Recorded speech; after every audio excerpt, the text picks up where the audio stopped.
तीज की व्रत कथा। कैसे पार्वती ने भगवान शिव के लिए पूर्व जन्म में घोर तपस्या की। भगवान शिव ने माता पार्वती को उनके पूर्व जन्म के बारे में याद दिलाने के लिए ये कथा सुनाई थी, जो कुछ इस प्रकार है। भगवान शिव माता पार्वती से कहते हैं, हे पार्वती, तुमने मुझे वर के रूप में पाने के लिए घोर तपस्या की थी। तुमने अन्न जल त्याग कर सूखे पत्ते खाए। सर्दी में तुमने लगातार पानी में रहकर तपस्या की। वैशाख की गर्मी में पंचाग्नि और सूर्य के ताप से खुद को तपाया। सावन की मूसलाधार बरसात में तुमने बिना अन्न जल के खुले आसमान तले दिन बिताए। तुम्हारे इस घोर कष्ट वाली तपस्या से तुम्हारे पिता गिरिराज काफ़ी दुखी और बेहद नाराज थे। तुम्हारी इतनी घोर तपस्या और तुम्हारे पिता की नाराज़गी को देखकर एक दिन नारद जी तुम्हारे घर आए। तुम्हारे पिता गिरिराज ने जब उनके आने का कारण जानना चाहा तो नारद जी बोले, हे गिरिराज, मैं भगवान विष्णु के कहने पर आया हूँ। आपकी पुत्री की घोर तपस्या से खुश होकर भगवान विष्णु को उनसे विवाह करने की इच्छा है। इस बारे में मैं आपकी सहमति जानना चाहता हूँ। नारद मुनि की बात सुनकर तुम्हारे पिता अत्यंत खुश होकर बोले, श्रीमान, अगर स्वयं विष्णु भगवान मेरी पुत्री से विवाह करना चाहते हैं तो मुझे कोई आपत्ति नहीं है। भगवान विष्णु को साक्षात ब्रह्म का रूप हैं। यह तो हर पिता चाहता है कि उसकी पुत्री सुखी रहे और अपने पति के घर में लक्ष्मी का रूप बने। तुम्हारे पिता द्वारा स्वीकृति पाकर नारद जी विष्णु के पास पहुँचे और उन्हें विवाह तय होने के बारे में समाचार दिया। इस बीच जब तुम्हें इस बात की जानकारी मिली तो तुम बहुत ज़्यादा दुखी हो गई। तुम्हें दुखी देखकर तुम्हारी सहेली ने तुमसे दुख का कारण पूछा। जब तुमने कहा, मैं सच्चे मन से भगवान शिव को ही अपना पति मान चुकी हूँ, लेकिन मेरे पिताजी ने विष्णु जी के साथ मेरा विवाह तय कर दिया है। मैं इतनी धर्म संकट में हूँ कि मेरे पास जान देने के अलावा कोई और दूसरा उपाय नहीं है। तुम्हारी सहेली ने तुम्हें हिम्मत देते हुए कहा कि कष्ट के समय धैर्य रखने की आवश्यकता होती है। तुम मेरे साथ घने जंगल में चलो, जहाँ साधना भी की जाती है। वहाँ पर तुम्हें तुम्हारे पिता नहीं ढूंढ पाएंगे। मुझे पूरा भरोसा है कि भगवान तुम्हारी मदद अवश्य करेंगे। तुमने अपनी सहेली की बात सुनकर यही किया। तुम्हारे घर से यूं चले जाने पर तुम्हारे पिता बहुत दुखी और चिंतित हो गए।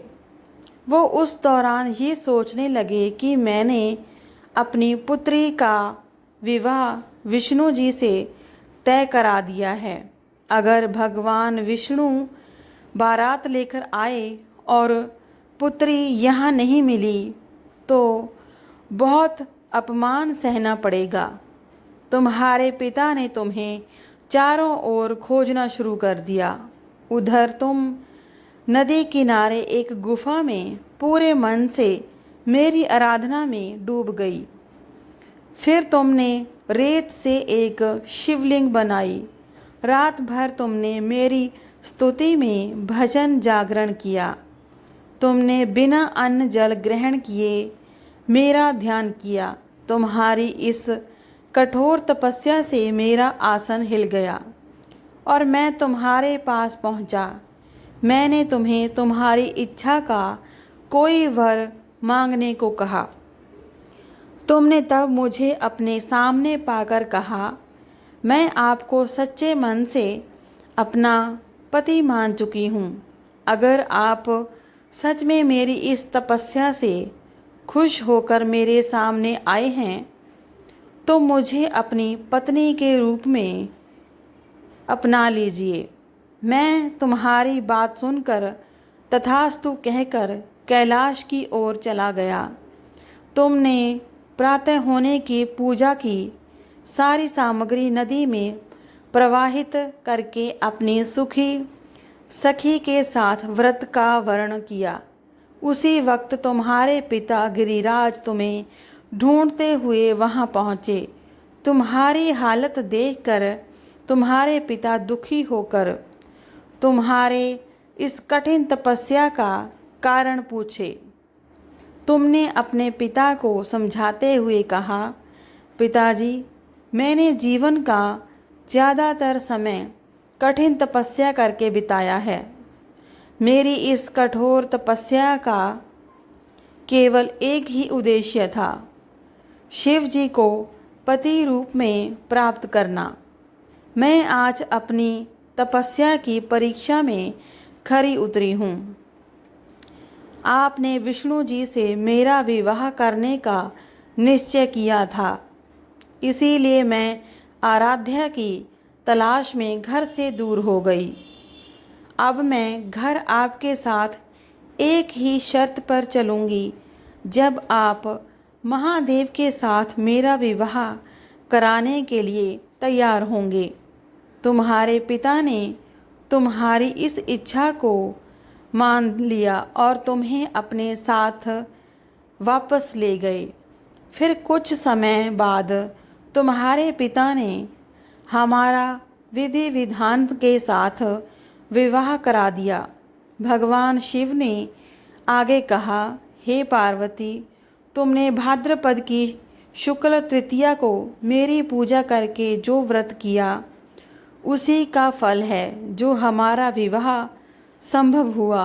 इस व्रत का ये महत्व है कि जो भी अविवाहित कन्या इस व्रत को करती है, उसे गुणी, विद्वान व धनवान वर पाने का सौभाग्य मिलता है। वही विवाहित स्त्री जब इस व्रत को पूरी विधि से करती है तो सौभाग्यवती होती है और पुत्र व धन सुख प्राप्त करती है।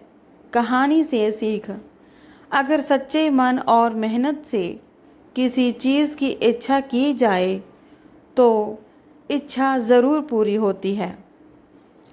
आज की कहानी अच्छी लगी हो तो वीडियो को लाइक और शेयर ज़रूर करें। चैनल को सब्सक्राइब करना ना भूलें। बेल आइकन को ज़रूर प्रेस करें। मिलते हैं नई कहानी में। धन्यवाद।